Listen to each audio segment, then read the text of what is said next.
அனைவருக்கும் வணக்கம். இன்னைக்கு இந்த வீடியோல நம்ம பார்க்க போறது 2025-2026 கல்வியாண்டிற்கான மருத்துவ மாணவர் சேர்க்கைக்கு விண்ணப்பிப்பதற்கான அறிவிப்பு வெளியிடப்பட்டுள்ளது. MBBS, BDS போன்ற மருத்துவ படிப்புகளுக்கு விண்ணப்பிப்பதற்காக மருத்துவ கல்வி இயக்ககம் அறிவிப்பு வெளியிடப்பட்டுள்ளது. அதற்கு யார் யார் விண்ணப்பிக்க வேண்டும், அதற்கான தகுதிகள் என்ன, எவ்வாறு இணையதளம் வழியாக விண்ணப்பிக்க வேண்டும் அப்படிங்கிற முழு தகவல்களையும் தெளிவா இந்த வீடியோல நம்ம பார்க்கலாம். இந்த வீடியோவை முழுசா பாருங்க. இந்த வீடியோவை நிறைய பேருக்கு ஷேர் பண்ணுங்க.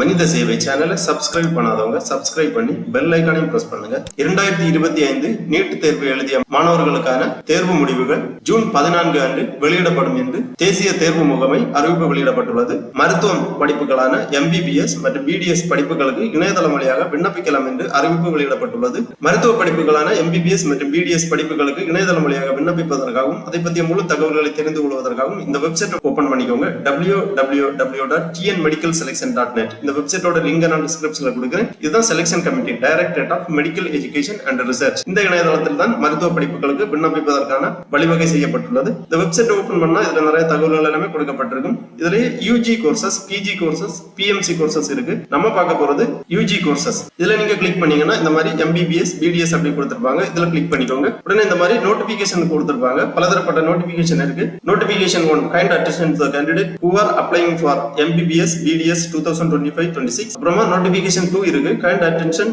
To the candidate who are applying for MBBS, BDS 2025-26 section. அப்புறமா நோட்டிபிகேஷன் 3, நோட்டிபிகேஷன் 4 எல்லாமே கொடுத்திருக்காங்க. Procedure for applying for online application MBBS, BDS courses 2025-26. Prospectus இருக்கு. Prospectus for admission to MBBS, BDS degree courses in Tamil Nadu government medical colleges and dental colleges, government quota seat in self financing medical college and dental college, ESIC medical college, KK Nagar, Chennai, affiliated to the Tamil Nadu doctor MGR university and state private universities. அதன் பிறகு prospectus for admission to MBBS, BDS degree courses in under management quota including minority NRI seat in self financing medical colleges and dental colleges, Tamil Nadu affiliated to the Tamil Nadu doctor MGR medical university and state private universities. அந்த மாதிரி கொடுத்திருக்காங்க. இந்த ப்ராஸ்பெக்டஸ்ல நீங்க click பண்ணீங்கன்னா இந்த மாதிரி PDF ஃபார்மட்ல file ஒன்று open ஆகும். இதுல இந்த மெடிக்கல் செலக்ஷன், அதாவது மருத்துவ கல்விக்கு விண்ணப்பிப்பது குறித்த முழு தகவல்களுமே கொடுக்கப்பட்டுள்ளது. இந்த ஃபைல் 131 பக்கங்களை கொண்டது. இதுல முழு தகவல்களுமே கொடுக்கப்பட்டுள்ளது. இம்பார்ட்டன்ட் டேட் கொடுத்திருக்காங்க. Date of notification 6/6/2025. Date of commencement of online application 6/6/2025. Last date for online submission of application தேதி குறிப்பிடப்படவில்லை. ஏனென்றால் நீட் தேர்வு முடிவுகள் வெளியிடப்பட்ட பிறகு அந்த மாணவர்களும் விண்ணப்பிப்பதற்காக கால அவகாசம் வழங்கப்படும். அதன் பிறகு விண்ணப்பிப்பதற்கான கடைசி தேதி குறிப்பிடப்படும். அப்புறமா date of declaration of rank list, details of counselling, commencement of courses, closure of admission போன்ற தேதி விவரங்கள் எல்லாமே பின்னர் தெரிவிக்கப்படும். முக்கியமான நோட்ஸ் கொடுத்திருக்காங்க. Tamil Nadu medical selection committee discourage candidate from seeking any agencies help in application and counselling process. The candidate and their parent will be solely responsible for all the documents submitted by them. Do not rely on agencies tools in the counseling process. Disclaimer details எல்லாமே கொடுக்கப்பட்டுள்ளது. இதற்கான விண்ணப்ப கட்டணம் 500 ரூபாய் இணையதளம் வழியாக செலுத்த வேண்டும். SC ST மாணவர்களுக்கு இந்த விண்ணப்ப கட்டணம் செலுத்துவதிலிருந்து விலக்கு அளிக்கப்படுகிறது. Application fee, registration and choice locking, registration fee, general category, special category, government quota, management quota, NRI quota, PWD quota, exservicemen quota, sports quota, 7.5% special preferential quota போன்ற டீடைல் எல்லாமே தெளிவாக கொடுக்கப்பட்டுள்ளது. Merit and rank list, security deposit, allotment போன்ற தகவல்கள் எல்லாமே இந்த ப்ராஸ்பெக்டஸ்ல இருக்கு. மாணவர்கள் தெளிவாக வாசித்து புரிந்து கொள்ளலாம். விண்ணப்பிப்பதற்காக ஒரு டெமோ வீடியோ கொடுத்திருக்காங்க. வணக்கம் மாணவர்களுக்கும் பெற்றோர்களுக்கும். உங்களுக்கு இன்னைக்கு அப்ளிகேஷன் எப்படி ஃபில் பண்ணுறது, அப்லோடு பண்ணுறது அப்படிங்கிறத பற்றிய ஒரு சின்ன விளக்க வீடியோ. சின்னங்கிறது கொஞ்சம் லென்த்தி ஆகலாம். என்ன நம்ம ஃபுல் அப்ளிகேஷனை கோ த்ரூ பண்ணுவோம். நம்ம இந்த ஃபில்லிங் மெத்தட்லாம் சொல்லி தரும்போது நான் தமிழ்லையும் பேசுகிறேன், ஆங்கிலத்திலையும் கலப்பு இருக்கும்.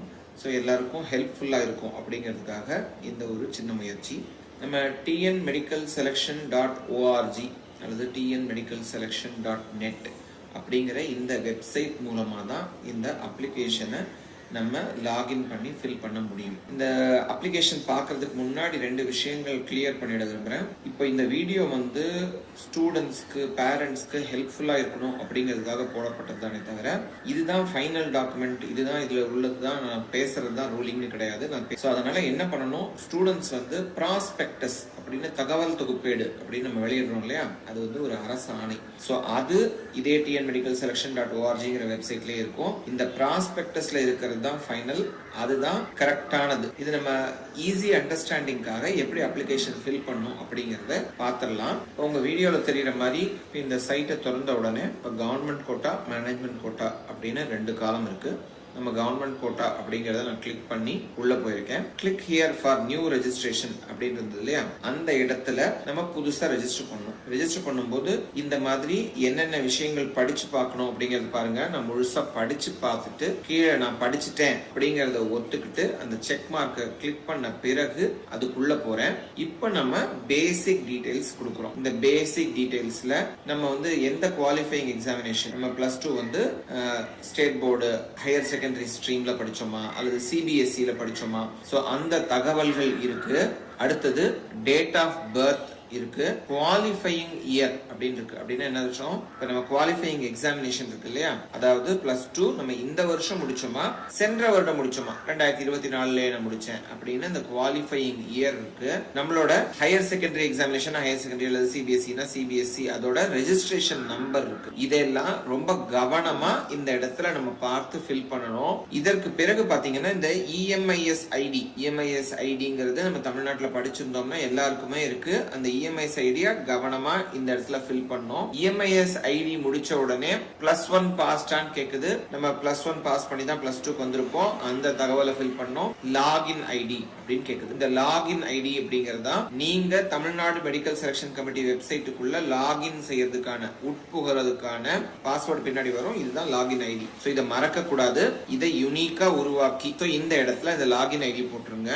லாகின் ஐடிக்கு பிறகு மொபைல் நம்பர். இந்த மொபைல் நம்பர் இமெயில் அட்ரஸும் ரொம்ப ரொம்ப ரொம்ப முக்கியமான விஷயம். இந்த மொபைல் நம்பர் இமெயில் அட்ரஸ்ல தான் உங்களுக்கான இப்போ நீங்க அப்ளிகேஷன் போடும்போது ஓடிபிஸ் வரும், அக்கவுண்ட் நம்பர் கொடுத்து பே பண்ணும்போது அதற்கான ஓடிபி வரும், நீங்க கவுன்சிலிங் ஸ்டேஜ்ல மறுபடியும் லாகின் பண்றதுக்கு இதுலதான் ஓடிபி வரும். அதனால இந்த மொபைல் நம்பர் ஸ்டூடெண்டோட மொபைல் நம்பர், ஸ்டூடெண்ட்டுக்கு தனியா மொபைல் இல்லைன்னா அவங்க பேரண்டோட பொறுப்பான நபரோட மொபைல் நம்பர், யாராவது ஒரு ரேண்டம் பர்சன் அல்லது நம்ம போய் ஒரு பிரவுசிங் சென்டர்ல ஃபில் பண்றோம்னா அந்த அவங்களோட நம்பர் அந்த மாதிரி எல்லாம் ஃபில் பண்ணாம நம்ம யூஸ் பண்ற ரெகுலரான mobile number user ID create பண்றதுக்காக கொடுத்துடணும். இப்போ மொபைல் நம்பர் இமெயில் ஐடி கொடுத்த பிறகு பாத்தீங்கன்னா பாஸ்வேர்டு கிரியேட் பண்ண சொல்லும். சோ இதற்கான இந்த வெப்சைட்டுக்கு லாகின் பண்றதுக்கான யூனிக் ஐடி, சோ ஐடி கொடுத்துட்டோம். இப்போ பாஸ்வேர்டு கொடுக்கணும். சோ பாஸ்வேர்டு கொடுத்த பிறகு பேர் என்டர் பண்ணோம். இது நம்மளோட மார்க் ஷீட்ல இருக்கிற மாதிரியான கரெக்டான ஸ்பெல்லிங் மிஸ்டேக் இல்லாத பேரா இருக்கும். ஏன்னா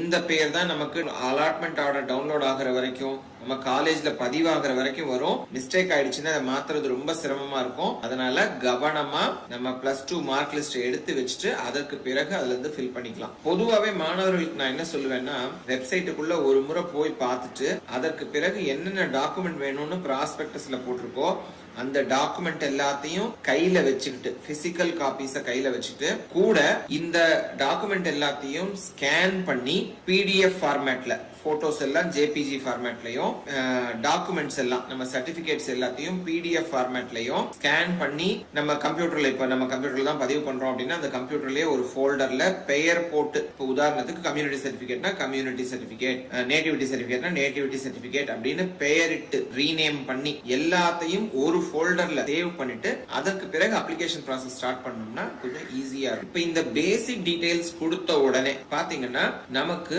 அந்த இப்ப நம்ம மொபைல் நம்பர் கொடுத்தோம் இல்லையா, அதுல ஒரு ஓடிபி வரும். அந்த ஓடிபியை நீங்க இங்க ரெஜிஸ்டர் பண்ணீங்கன்னா தான் நீங்க இந்த வெப்சைட்டுக்குள்ள ரெஜிஸ்டரே ஆவீங்க. சரிங்களா?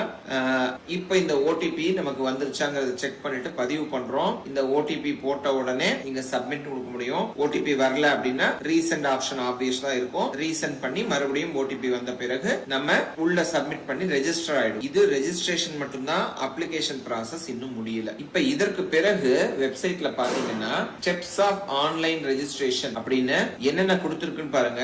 ரெஜிஸ்ட்ரேஷன் இருக்கு, அதுக்கு முன்னாடியே ப்ராஸ்பெக்டஸ் இருக்கு, அதை படிச்சுக்கோங்கன்னு சொல்றோம். லாகின் அப்படின்னு இருக்கு. அடுத்தது அப்ப நம்ம என்ன பண்ணோம், ஏற்கனவே கொடுத்தோம்ல யூசர் ஐடி, அதையும் பாஸ்வேர்டையும் வச்சு லாகின் ஆகணும். அதற்கு பிறகு என்ன இருக்கு, டீடைல்ஸ் ஃபில் அப் பண்ணோம், டாக்குமெண்ட்ஸ் அப்லோட் பண்ணோம், பேமெண்ட் பண்ணோம். இது எல்லாத்தையும் செஞ்சாதான் ரெஜிஸ்ட்ரேஷன் கம்ப்ளீட் ஆகும்.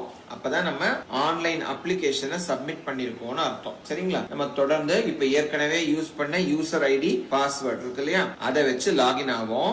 இப்ப லாகின் ஆயிட்டோம். சோ இப்போ நம்ம டீடைல்ஸ் ஃபில் அப் பண்றதுக்கான பேஜுக்கு வந்துட்டோம். இப்ப பேரு, டேட் ஆஃப் பர்த் பாருங்க ஆட்டோ பாப்புலேட் ஆயிடுச்சு. அதுவே டேட்டாவை நம்ம முதல் ஸ்டெப்ல கொடுத்தோம் இல்லையா, அங்க இருந்து எடுத்துச்சு. அடுத்து ஜெண்டர், ஜெண்டருக்கு பிறகு தந்தையின் பெயர், name of the father or guardian கேட்டிருக்காங்க. சோ அந்த இடத்துல கரெக்டா பேர் ஃபில் அப் பண்றோம். சோ அடுத்து நேஷனாலிட்டி, இந்தியனா அல்லது இந்த ஓசிஐ பிஐஓ கேட்டகரியில இருந்தா அப்ளை பண்ணலாம் கவர்மெண்ட் கோட்டால.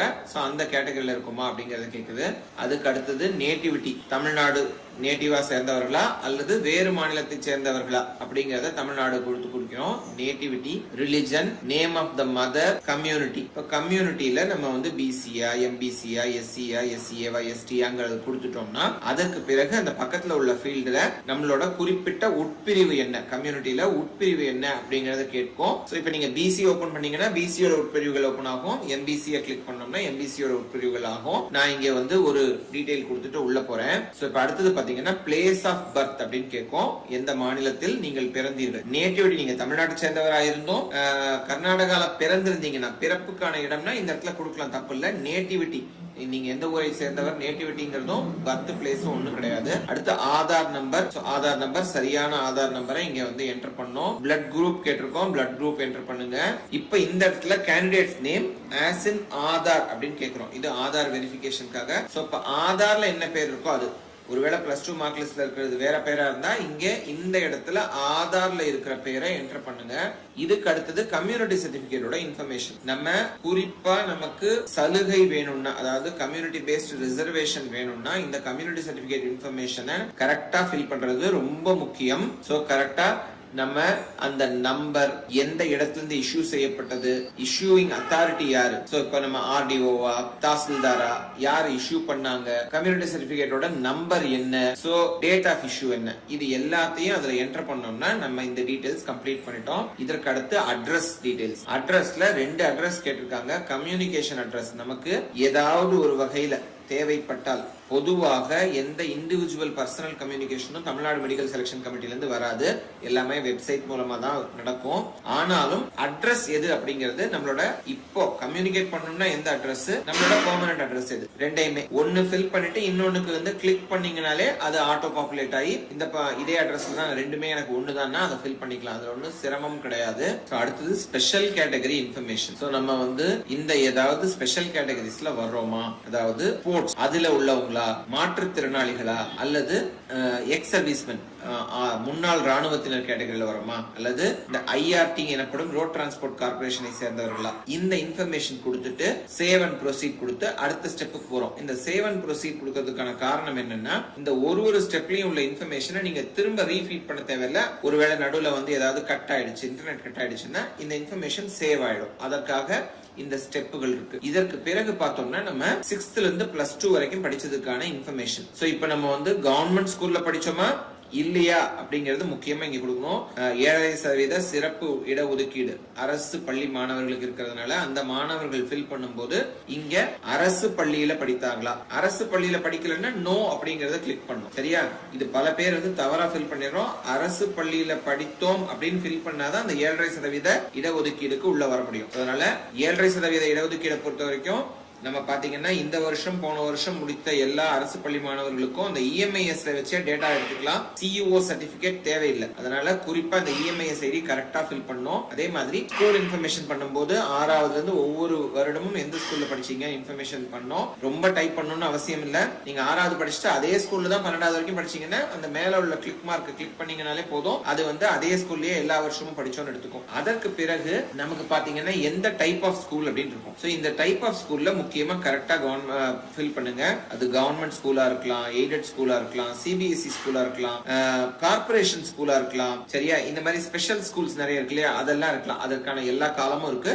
அது இல்லாம இதுல எதுலயுமே உங்க ஸ்கூல் ஃபிட் ஆகாதுன்னா அதர்ஸ்னு ஒரு காலமும் இருக்கு, அதை நீங்க ஃபில் பண்ணலாம். அதற்கு பிறகு ஆர்டிஇ, அதாவது ரைட் டு எஜுகேஷன்ல நம்ம வர்றோமா, அதாவது கல்வி உரிமை சட்டத்தின் கீழே நம்ம வந்து தனியார் பள்ளிகள்ல படித்தாலும், ஆனா கல்வி உரிமை சட்டத்தின் கீழே படிச்சிருந்தா நம்ம வந்து இந்த 7.5% இடஒதுக்கீட்டுக்கு நம்ம தகுதி பெற்றவர்களாகும். அதனால இந்த ஆர்டிஇ 6, 7, 8ல படிச்சு அதற்கு பிறகு அரசு பள்ளிகள்ல படித்தீங்களா அப்படிங்கிறதுக்கான கேள்வி. இல்ல சார் நான் வந்து பிரைவேட் ஸ்கூல்ல தான் படிச்சேன்னா அந்த ஆர்டிஇல நோ அப்படின்னு கொடுத்துடலாம். அதற்கு பிறகு எந்த மாவட்டம் அப்படிங்கிறதும், நீங்க மாவட்டத்தை ஃபில் பண்ணீங்கனாலே வந்து ஸ்டேட், இப்ப நீங்க ஸ்டேட் போர்ட்ல தான் படிச்சோம் அப்படின்னு கொடுத்தோம்னா தமிழ்நாடுங்கிறது ஆட்டோ பாப்புலேட் ஆயிடும். இதை நீங்க கரெக்டா பார்த்து இந்த பேஜை ஃபில் பண்ணிட்டு இந்த ஸ்கூல் இன்ஃபர்மேஷன் முடிஞ்ச உடனே அடுத்த ஸ்டெப் முடிஞ்சு சேவ் அண்ட் ப்ரொசீட் கொடுத்துடலாம். இதற்கு அடுத்த பேஜ்ல நீட்டுக்கான டீடைல்ஸ் கேட்டிருக்கோம். சோ நீட்ல ரோல் நம்பர் என்ன அப்படிங்கறத முதல்ல கொடுத்துடணும். அதுக்கு அடுத்தது நீட் அப்ளிகேஷன் நம்பர், ரோல் நம்பர்ங்கிறது வேற, அப்ளிகேஷன் நீட் அப்ளிகேஷன் நம்பர்ங்கிறது வேற. அது ரெண்டையும் ஃபில் பண்ணோம். எத்தனை முறை நீங்க நீட்டுக்கு அப்பியர் ஆயிருக்கீங்க, இதான் ஃபர்ஸ்ட் டைம் அப்பியர் ஆகுறோம்னா ஃபர்ஸ்ட் அட்டெம்ப்ட் கொடுக்கலாம். இல்ல 2024லயே அப்பியர் ஆனா இது ரெண்டாவது முறைனா செகண்ட் அட்டெம்ப்ட் அப்படின்னு கொடுப்போம். சோ அதுக்கப்புறம் எந்த மாநிலத்துல நீங்க நீட் எழுதுனீங்க அப்படிங்கிற டீடைல்ஸ் கொடுக்கணும். அதுக்கப்புறம் கோச்சிங், ஏதாவது நீட்டுக்கு ஸ்பெஷல் கோச்சிங் நீங்க போனீங்களா அப்படிங்கறதையும், கோச்சிங் போயிருந்தா அது எந்த சென்டர்ல, அது அரசாங்கத்தால் உருவாக்கப்பட்ட ஏதாவது கோச்சிங்கா இல்ல தனியார் மூலமா கோச்சிங் போனீங்களாங்கிற தகவலை நம்ம இங்க ஃபில் பண்ணோம். நீட்டுக்கு பிறகு அகாடமிக் இன்ஃபர்மேஷன் அப்படின்னு நம்ம சொல்றோம். அதாவது நம்ம +2 படிச்சோம் இல்லையா, அது சம்பந்தமான இன்ஃபர்மேஷன். சோ நம்ம +2 மார்க் அதையெல்லாம் ஃபில் பண்ண வேண்டியிருக்கும். ஏற்கனவே சொன்ன மாதிரி குவாலிஃபைங் எக்ஸாமினேஷன் முதல் பேஜ்ல என்ன கொடுத்தோமோ அது இங்க ஃபில் ஆயிடும். ஹையர் செகண்டரினா ஹையர் செகண்டரி, சிபிஎஸ்இனா சிபிஎஸ்இ. நிறைய பேருக்கு வந்து ஹெச்எஸ்சினா என்ன அப்படிங்கறதுல டவுட் இருக்கு. ஹெச்எஸ்சினா ஸ்டேட் போர்டு ஹையர் செகண்டரியில படிச்சவங்க ஹெச்எஸ்சின்னு ஃபில் பண்ணுவாங்க. சிபிஎஸ்இல முடிச்சிருந்தீங்கன்னா சிபிஎஸ்இன்னு ஃபில் பண்ணுவீங்க. நம்ம முதல்ல ரெஜிஸ்ட்ரேஷன் அப்பயே இந்த டாக்குமெண்ட் கேட்டிருந்தோம். இதுக்கு அடுத்து ஹையர் செகண்டரி. இப்ப ஹையர் செகண்டரினா அந்த எக்ஸாமினேஷன், ரோல் நம்பர், நம்ம எந்த இடத்துல பாஸ் பண்ணோம், நம்மளோட குரூப் கோட், சரிங்களா? அதாவது நம்ம வந்து பிசிக்ஸ், கெமிஸ்ட்ரி, மேத்ஸ், பயாலஜி படிச்சோமா, பிசிக்ஸ், கெமிஸ்ட்ரி, பாட்னி, ஜுவாலஜி படிச்சோமா, ஒவ்வொன்றுக்கும் குரூப் கோடு கொடுத்துருக்காங்க இல்லையா, அந்த குரூப் கோடும் இந்த இடத்துல ஃபில் பண்ணணும். இந்த குரூப் கோட ஃபில் பண்ண பிறகு நம்மளோட சப்ஜெக்ட்ஸ் பாப்புலேட் ஆயிடும். அந்த குரூப்புக்கு ஏற்ற மாதிரி சப்ஜெக்ட்ஸ் இருக்கும். சோ இப்போ இந்த இடத்துல சப்ஜெக்ட்ஸ்ல நம்ம இங்கிலீஷ், பிசிக்ஸ், கெமிஸ்ட்ரி, பயாலஜி, அது தவிர என்ன வேற என்ன படிச்சிருந்தோமோ அந்த சப்ஜெக்ட்ஸ்ல நம்மளோட ரெஜிஸ்ட்ரேஷன் நம்பர், மார்க்ஸ், நம்ம எக்ஸாம் எப்ப அப்பியர் ஆனோம், எந்த வருடம், அதற்கான மொத்த மதிப்பெண் எவ்வளவு, நம்ம எடுத்த மதிப்பெண் எவ்வளவு. சார் அகைன் வந்து இத்தனை இடத்துல எப்படி சார் ஃபில் பண்ணிட்டே இருக்கணும், ரொம்ப காம்ப்ளிகேட்டடா இருக்கு. இல்ல ஒண்ணும் இல்ல, ஒரே தடவை தான். இப்ப 2025 அப்பியர் ஆகி எல்லா எக்ஸாமும் அப்பதான் எழுதணும்னா ஒன்னு கிளிக் பண்ணிட்டு அந்த மேல உள்ள கிளிக் பாக்ஸ், செக் பாக்ஸை கிளிக் பண்ணீங்கன்னா அது அந்த வருஷத்துக்கான ரெஜிஸ்ட்ரேஷன் நம்பர், மந்த், இயர் எல்லாம் பாப்புலேட் ஆயிடும். நீங்க டோட்டல் மார்க்ஸும் நீங்க எவ்வளவு மார்க்ஸ் எடுத்தீங்கங்கிற டீடைலும் ஃபில் பண்ணா போதும். இது நம்மளோட அகாடமிக் இன்ஃபர்மேஷன். இது முடிஞ்ச உடனே அகைன் ஒரு முறை சேவ் அண்ட் ப்ரொசீட்னு கொடுத்துட்டா இந்த வரைக்கும் உள்ள எல்லா இன்ஃபர்மேஷனும் ஸ்டோர் ஆயிடும். ஒருவேளை நம்ம நடுவுல லாக் அவுட் பண்ணிட்டு லாக் ஆன் பண்ணோம்னாலும் இது வரைக்கும் உள்ள இன்ஃபர்மேஷன் நம்ம திரும்ப உள்ளீடு செய்ய தேவையில்லை. அது எல்லாமே அதுலயே கரெக்டா இருக்கும். இப்ப நம்ம ஏதாவது ஒரு தகவல் தவறா கொடுத்திருந்தோம்னா, இப்ப அப்ளிகேஷன் நம்பர் HSCல 12 டிஜிட் நம்பர், சோ நம்ம இப்போ நான் வந்து 10 டிஜிட் நம்பர் கொடுத்திருக்கேன் அப்படின்னா அது வந்து தவறு அப்படின்னு காமிச்சிரும். நம்ம அந்த இடத்துல போயிடணும். இதற்கு அடுத்தது அடிஷனல் இன்ஃபர்மேஷன் கேக்குறோம். இங்க வந்து மதர் டங், தங்களோட தாய்மொழி என்ன, நம்மளோட நேட்டிவ் என்ன, நம்ம எங்க வசிக்கிறோமோ அது வந்து வில்லேஜ் பஞ்சாயத்தா, டவுன் பஞ்சாயத்தா, மாநகராட்சியா அப்படிங்கறத கேக்குறோம். அப்புறம் எந்த மீடியம் ஆஃப் இன்ஸ்ட்ரக்ஷன், நம்ம தமிழ் மீடியம் படித்தோமா, ஆங்கில மீடியம் படித்தோமா, வேற ஏதாவது மொழி பயிற்று மொழியா படித்தோமா அப்படிங்கறத கேக்குறோம். அடுத்தது ஸ்கூலோட சிவிக் ஏரியா அப்படின்னா என்ன அர்த்தம், நீங்க படிச்ச ஸ்கூல் வந்து வில்லேஜ் பஞ்சாயத்துல இருந்துச்சா, டவுன் பஞ்சாயத்துல இருந்ததா. முதல்ல நம்ம வசிப்பிடம் எங்க இருந்தது, அடுத்தது நம்ம ஸ்கூல். நிறைய பேர் வில்லேஜ்ல படிப்போம், ஆனா பக்கத்துல உள்ள ஒரு டவுன் பஞ்சாயத்துல போயிட்டு ஸ்கூல்ல படிச்சிருப்போம். சோ அந்த இன்ஃபர்மேஷனை வந்து கரெக்டா கொடுக்கணும். அதுக்கப்புறம் பேரண்ட்ஸ் ஆக்குபேஷன், எந்த நேட்டிவ் டிஸ்ட்ரிக்ட், நமக்கு ஆனுவல் இன்கம் ஆஃப் பேரண்ட் என்னன்னு கேக்குறோம். இந்த இடத்துல பாத்தீங்கன்னா நம்ம மேனேஜ்மெண்ட் கோட்டாக்கும் அப்ளை பண்ண வேண்டும் அப்படின்னு விரும்பணும்னா கவர்மெண்ட் கோட்டாக்கும் போடுறோம், மேனேஜ்மெண்ட் கோட்டாக்கும் போடுறோம். ஏதாவது ஒண்ணுக்கு தனியா போடுறோம்னா முதல்லயே நம்ம கிளிக்ல செலக்ட் பண்ணிக்கலாம். ஆனா கவர்மெண்ட்ல போடுறேன் சார், ஆனா மேனேஜ்மெண்ட்டுக்கு நான் அப்ளை பண்றேன்னா இங்க நீங்க கிளிக் பண்ணீங்கன்னா உங்களோட இந்த டீடைல்ஸ் எல்லாம் திரும்ப கேட்காம, ஏன்னா இன்னொரு முறை போடுறோம் அந்த இடத்துல ஏதாவது தவறு பண்ணிடுவோங்கிறதுனால திரும்ப கேட்காம இதை அப்படியே அந்த டேட்டாவை எடுத்துக்கும். மேனேஜ்மெண்ட் கொடுத்தீங்கன்னா நீங்க இந்த 3 விஷயங்களை சொல்ல வேண்டியிருக்கும். அதாவது நீங்க என்ஆர்ஐயா, நீங்க ஏதாவது குறிப்பிட்ட ரிலிஜியஸ் அல்லது லிங்குவிஸ்டிக் மைனாரிட்டி கம்யூனிட்டியை சேர்ந்தவங்களா, அதாவது ரிலிஜியஸ் மைனாரிட்டி இன்ஸ்டிடியூஷன் தமிழ்நாட்டுல இப்போதைக்கு எம்பிபிஎஸ் பிடிஎஸ்ல கிறிஸ்டியன் மைனாரிட்டி இன்ஸ்டிடியூஷன் இருக்கு. சோ நீங்க இப்ப கிறிஸ்டியன் மைனாரிட்டியை கொண்டவங்களா. அதே மாதிரி லிங்குவிஸ்டிக் மைனாரிட்டியில தெலுங்கு அல்லது மலையாளம் மைனாரிட்டி இன்ஸ்டிடியூஷன்ஸ் இருக்கு. சோ நீங்க தெலுங்கு மைனாரிட்டி கிளைம் பண்றீங்களா மேனேஜ்மெண்ட் கோட்டாக்கு கீழே அப்படின்னா அந்த இடத்துல கிளிக் பண்ணோம்.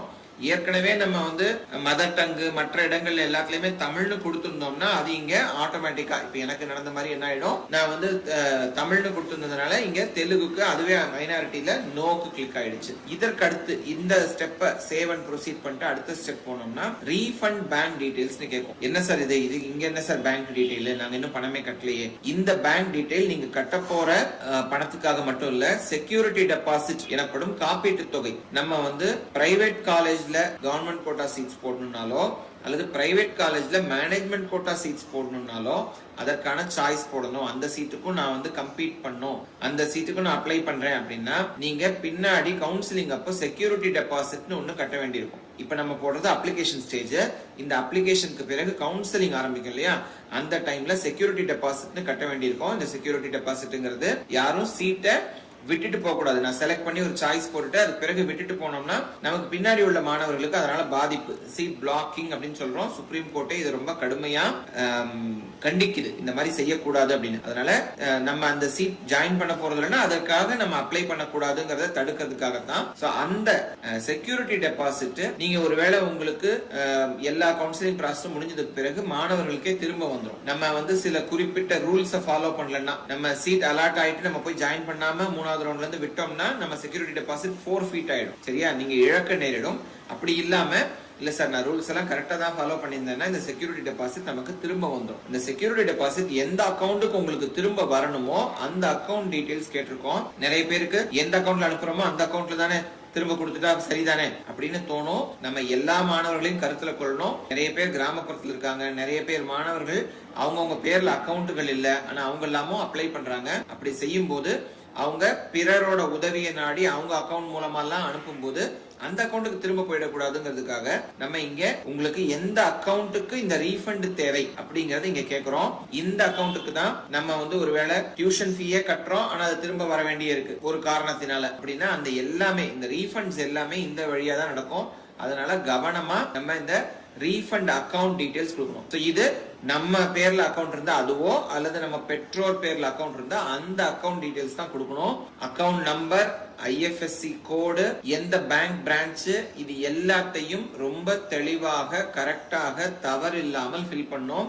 ஏன்னா இதுல தவறுகள் இருந்தா இந்த ரீஃபண்ட் ப்ராசஸ் நடக்கிறதுக்கு பிரச்சனையாகும். இதையெல்லாம் இந்த அக்கவுண்ட் டீடைல்ஸ் எல்லாம் என்டர் பண்ண பிறகு இந்த இடத்துல மறுபடியும் ஒரு தடவை ஜெனரேட் ஓடிபின்னு கொடுத்தீங்கன்னா ஓடிபி அங்க உங்களோட ரெஜிஸ்டர்ட் மொபைல் நம்பருக்கு வரும். அந்த ஓடிபியை தான் நீங்க ஃபில் பண்ணும். இதை ஏன் இங்க கொடுத்திருக்கோம், வேற யாராவது அக்கௌண்ட்டை கொடுத்து அவங்களுக்கு பணம் இதை திரும்ப போயிடக்கூடாதுங்கிறதுக்காக தான் இந்த இடத்துல ஒரு ஓடிபி.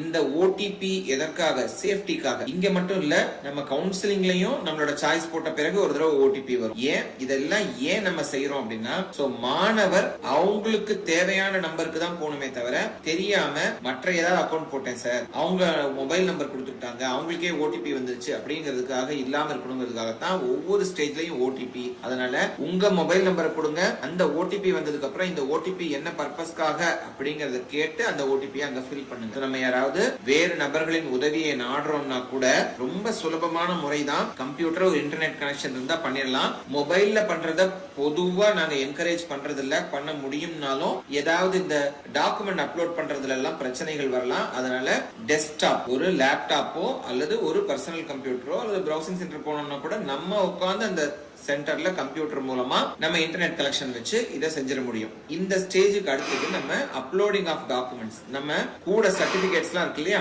அதெல்லாம் அப்லோட் பண்றதுக்கான அடுத்த கட்டம். இங்க வந்து பாத்தீங்கன்னா நம்மளோட போட்டோ, தம் இம்ப்ரெஷன், நம்மளோட பெருவிரல் ரேகைக்கான பதிவு, சிக்னேச்சர், இது எல்லாமே இங்க தான் நம்ம பண்ணுவோம். அதனால இதையும் என்ன செய்துக்கணும்னா நம்ம நீட்ல எந்த போட்டோ அப்லோட் பண்ணோமோ அதே போட்டோவோட passport size, post card size நம்ம ரெண்டுமே அங்க நீட்ல கொடுத்திருப்போம். அதே மாதிரி அதே போட்டோவை இங்கேயும் எடுத்து வச்சுக்கணும்.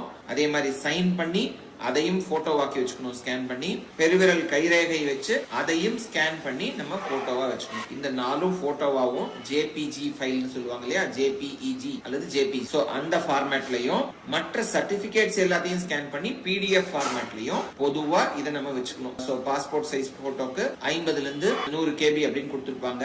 சோ நம்ம போட்டோகிராஃபர் மூலமா எடுத்தோம் அப்படின்னா அது வந்து பெரிய ஃபைலா இருக்கும். சோ இத வந்து நம்ம இன்டர்நெட்ல போனீங்கனாலே இந்த ஃபைல சுருக்கிறதுக்கான நிறைய வெப்சைட்ஸ் இருக்கு. நம்ம இமேஜ் ரீசைஸ், பிடிஎஃப் ரீசைஸ் அப்படின்னு போட்டு நீங்க கூகுள் சர்ச் பண்ணீங்கன்னா நிறைய சைட் வரும். இதுல வந்து நம்ம அந்த போட்டோவை, உதாரணத்துக்கு என்னோட போட்டோ 3 MB இருக்கு அப்படின்னா அதை இந்த மாதிரி ரீசைஸ் சைட்ல போயிட்டு அதை சுருக்கி நம்ம 70 KB 90 KB ஆக்கிக்கலாம். நம்ம அதெல்லாம் ஏற்கனவே செஞ்சு வச்சிருந்தோம்னா இன்னும் ஈஸி. அதை நம்ம அப்லோட் பண்றதுக்கு, நம்ம நீட்ல அப்லோட் பண்றதுக்கும் இந்த மாதிரி தான் நம்ம சைஸ் சுருக்க வேண்டி இருந்திருக்கும். இங்கேயும் அதே தான். நீட்டை ஏற்கனவே செஞ்சு வச்சிருக்கீங்கன்னா அதெல்லாம் ஒரு ஃபோல்டர்ல போட்டு வச்சுட்டு அப்ளிகேஷன் ஸ்டார்ட் பண்ணுங்க. ப்ராசஸ் ஈஸியா இருக்கும். இதுல இந்த போட்டோஸ் 4 விஷயங்கள் சொன்னேன். Passport size photo, post card size photo, மாணவரோட கையெழுத்து, மாணவரோட இடதுகை பெருவிரல் கைரேகை. சரியா? சோ இதெல்லாம் அப்லோட் பண்ண பிறகு டாக்குமெண்ட்ஸ்க்கு போறோம். இந்த டாக்குமெண்ட்ஸ் பொறுத்த வரைக்கும் பாத்தீங்கன்னா நம்ம கீழே கொடுத்திருக்கிற எல்லா டாக்குமெண்ட்டும் 1 by 1 பிடிஎஃப்ல அப்லோட் பண்ணோம். 100% அப்லோடட். இந்த சைட்ல வந்து பாத்தீங்கன்னா click here to view the PDF அப்படின்னு வரும். அப்படின்னா தான் நம்மளுது அப்லோட் ஆயிடுச்சுன்னு அர்த்தம். எல்லாத்தையும் பொறுமையா செஞ்சுட்டு அதற்கு பிறகு நம்ம நெக்ஸ்ட் அப்படிங்கிற இந்த காலம் போனோம்னா, நெக்ஸ்ட் அப்படிங்கிறதுக்கு நீங்க செய்ததெல்லாம் சரியா இல்ல நீங்க அப்ளிகேஷனை சரி பார்க்கணுமா அப்படின்னு கேட்கும். எல்லா அப்ளிகேஷன்ல எல்லா விஷயங்களும் நம்ம ஃபில் பண்ணிட்டோம்னா நெக்ஸ்ட் அப்படிங்கிற இந்த கிரீன் பட்டனை நம்ம கிளிக் பண்ணலாம். ஏதாவது ஒரு சர்டிபிகேட்டை நம்ம அப்லோட் பண்றதை மிஸ் பண்ணிட்டோம்னா அது வந்து அங்கேயே மேல பிளாங்க் வந்துடும், நெக்ஸ்ட் பேஜுக்கு போகாது. அந்த சர்டிபிகேட்டை, மேண்டேட்டரியான அந்த சர்டிபிகேட்டை அப்லோட் பண்ண பிறகுதான் நெக்ஸ்ட் போகும். நெக்ஸ்ட் போன பிறகு இந்த பேஜ் ரொம்ப முக்கியம். நம்ம அப்ளிகேஷனை இப்ப இவ்வளவு நேரம் இந்த காலமா ஃபில் பண்ணோம் இல்லையா, இதுதான் நம்ம அப்ளிகேஷன் காலமா ஃபில் பண்ணிருக்கோம். இதுதான் நம்மளோட ஃபார்ம். இதை இந்த ஸ்டேஜ்ல வேணும்னா நீங்க டவுன்லோட் பண்ணி பிரிண்ட் அவுட் எடுத்து 1க்கு 2 முறை கூட பாத்துக்கலாம். இங்க மேல பாத்தீங்கன்னா டவுன்லோட் ஆப்ஷன் இருக்கும். அல்லது இந்த ஸ்டேஜ்ல உங்களுக்கு டவுட்டா இருக்கு அப்படின்னா எடிட் போயிட்டு முன்னாடி பார்த்த 5 தனித்தனி இன்ஃபர்மேஷன்ஸ் இருந்துச்சு இல்லையா, அது எல்லாத்தையுமே மறுபடியும் போயிட்டு எடிட் பண்ண முடியும். 5 இன்ஃபர்மேஷன், அந்த டாக்குமெண்ட்ஸ் 6, இது எல்லாத்தையுமே செக் பண்ண முடியும். செக் பண்ணிட்டு நான் எல்லாமே சாட்டிஸ்ஃபைடு கரெக்டா தான் இருக்கு அப்படின்னா ஒரு காப்பி நமக்காக டவுன்லோடு பண்ணி சேவ் பண்ணி வச்சுக்கோங்க. இங்க பாருங்க, டவுன்லோட் பண்ணி சேவ் பண்ணி வச்சுக்கோங்க. கீழே இருக்கிற இந்த செக் பாக்ஸ படிச்சு பாருங்க. நான் கொடுத்தது எல்லாத்தையும் உண்மைதான், இதுக்கு நான் தான் பொறுப்பு அப்படிங்கறத நீங்க ஒத்துக்கிறீங்க. ஏன்னா இதுல ஃபேக் டாக்குமெண்ட் கொடுத்தோம்னா நமக்கு பனிஷ்மெண்ட், தண்டனை இருக்குங்கிறத உணரணும். லீகலா சட்ட நடவடிக்கையே நடக்கும். சோ இது முடிந்த பிறகு நம்ம கொடுத்தோம்னா அகைன் நம்ம கொடுத்த டாக்குமெண்ட்ஸை, நம்ம கொடுத்த இன்ஃபர்மேஷனை ஷார்ட்டா கொடுத்து நீங்க அக்செப்ட் பண்ணிக்கிறீங்களான்னு கேட்கும். இதை எஸ் கொடுத்ததுக்கு பிறகுதான் நமக்கு பேமெண்ட் லிங்க் ஓபன் ஆகும். பேமெண்ட் லிங்க் போனோம்னா அப்ளிகேஷன் காஸ்ட்ங்கிறது 500 ரூபாய். நம்ம SC SCA ST மாணவர்களுக்கு இந்த அப்ளிகேஷன் காஸ்ட் ஃப்ரீயா இருக்கும். மற்றவர்களுக்கு 500 ரூபாய் அப்படிங்கிற இந்த அப்ளிகேஷன் காஸ்டும் மேனேஜ்மெண்ட்டும் நீங்க அப்ளை பண்ண வேண்டியிருந்தா அதற்குரிய 1000 ரூபாய் சேர்ந்து 1500 ரூபாய் இருக்கும். இந்த அப்ளிகேஷன் காஸ்ட நீங்க பேமெண்ட் போர்ட்டலுக்கு போறீங்க. இதுல பாத்தீங்கன்னா 4 ல இருந்து 6 பேங்கோட இந்த பேங்க் கேட்வேஸ் இருக்கும்.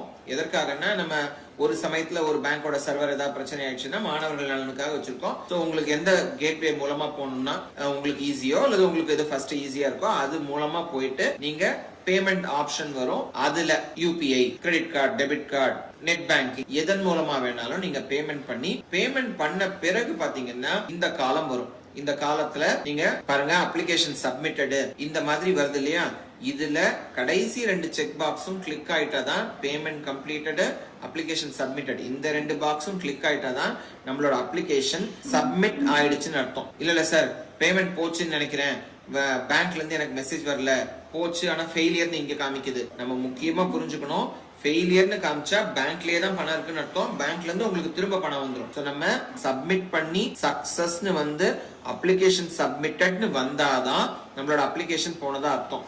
அதுக்கு முன்னாடி எந்த ஸ்டேஜ்ல நீங்க எவ்வளவு டேட்டா கொடுத்திருந்தாலும் அப்ளிகேஷன் சப்மிட் பண்ணலன்னா உங்களோட அப்ளிகேஷன் ஏற்றுக்கொள்ளப்பட மாட்டாது. ஏன்னா சப்மிட்டட் அப்ளிகேஷனை தான் நம்ம எடுத்துட்டு அதை ஸ்க்ரூட்டினைஸ் பண்ண முடியும். சப்மிட்டே பண்ணலன்னா அந்த அப்ளிகேஷனை நம்ம செக் பண்ண முடியாது. சோ அதனால இது எல்லாத்தையும் கவனத்துல கொள்ளணும். இது ரொம்ப கஷ்டமான விஷயம் கிடையாது. நம்ம முக்கியமான ஒரு படிப்புக்கு MBBS அல்லது BDSக்கு நம்ம வந்து அப்ளிகேஷன் போடுறோங்கும் போது கொஞ்சம் கவனத்தோட நம்ம பெற்றோர் யாரையாவது அல்லது ஒரு சீனியர் பர்சன் நமக்கு ரொம்ப முக்கியமானவர் யாரையாவது கூட இருந்துட்டு நம்ம உட்கார வச்சு எல்லாத்தையும் ரெடி பண்ணிட்டு டென்ஷன் இல்லாம ஈஸியா இந்த அப்ளிகேஷனை ஃபில் பண்ண முடியும். இதுல ஒன்றும் சிரமமே கிடையாது. ஆனா முக்கியமா திரும்ப திரும்ப தமிழ்நாடு மருத்துவ தேர்வு குழு, medical selection committee, directorate of medical education முற்றிலும் சம்பந்தம் இல்லாத நபர்கள், சரியா? இந்த ஏஜென்ட், பிரவுசிங் சென்டர்ல ஒரு பர்சன் சொன்னாரு, அவரே பண்ணித்தரேன்னு சொன்னாரு, இந்த மாதிரி எல்லாம் நம்பி செய்ய வேண்டாம். ஏன்னா அவர்கள் தவறு செய்திருந்தா அந்த தவறுக்கான விளைவுகள் நம்ம அனுபவிக்க வேண்டியிருக்கும், மாணவர்கள் அனுபவிக்க வேண்டியிருக்கும். ஒரு சர்டிபிகேட்டை தப்பா அப்லோட் பண்ணிட்டா நம்ம அப்ளிகேஷனே ரிஜெக்ட் ஆயிடலாம் இல்லையா? நம்ம சர்டிபிகேட்டை அவங்க ஏதாவது இல்லீகல் ஆக்டிவிட்டிஸ், அவங்க தப்பான ஃபேக்கான ஃபோர்ஜரான சர்டிபிகேட் கொடுத்தாங்கன்னா அது மாணவரோட பொறுப்பு தான். ஏன்னா அப்ளிகேஷன் போடுறது மாணவர் தான், அந்த மூன்றாவது நபர் இல்லை. அதனால அந்த பொறுப்பை உணர்ந்து கரெக்டா நம்ம உட்கார்ந்து, நமக்கு முக்கியமானவங்க அவங்க யூஸ்வலா பெற்றோர் இல்லையா? சோ நம்ம பெற்றோர்ல யாராவது ஒருத்தரை உட்கார வச்சுட்டு, அப்படியும் இல்ல சார் பெற்றோருக்கு அவ்வளவு விவரம் இல்லைன்னு நினைச்சீங்கன்னா உங்களுக்கு அக்கறையானவர்கள், உங்களோட ஏற்கனவே செய்தவர்கள், சோ உங்களோட ரொம்ப முக்கியமான உறவினர் யாராவது இருக்கலாம், அவங்கள யாராவது உட்கார வச்சுட்டு இந்த அப்ளிகேஷன் ஃபார்மை கம்ப்ளீட் பண்ணுங்க. மேலும் சந்தேகங்கள் இருந்தா Tamil Nadu medical selection .org TN medical selection .orgங்கிற இந்த வெப்சைட்டை பாருங்க. இதுலதான் அனைத்து தகவல்களும் வெளிவரும். இது இல்லாமல் ஏதாவது டவுட் இருந்தா அதே வெப்சைட்ல ஹெல்ப்லைன் நம்பர்ஸ் இருக்கு. ஹெல்ப்லைன் நம்பர்ஸ் காலையில 10 மணில இருந்து சாயங்காலம் 6 மணி வரைக்கும் ஃபங்க்ஷன் ஆகும். அந்த டைம்ல போன் பண்ணி விசாரிக்கலாம், போன் பண்ணி கேட்கலாம். ஒரு போன் போகல அப்படின்னா 8 நம்பர் இருக்கு. இப்ப போகலன்னா 5 நிமிஷம் கழிச்சு திரும்ப கால் பண்ணலாம். சோ அதனால இந்த நம்பர்கள்ல கேட்டு நம்ம உதவி பெற்று இந்த அப்ளிகேஷனை ஈஸியா ஃபில் பண்ணுவோம். வாழ்த்துக்கள், நன்றி, வணக்கம்.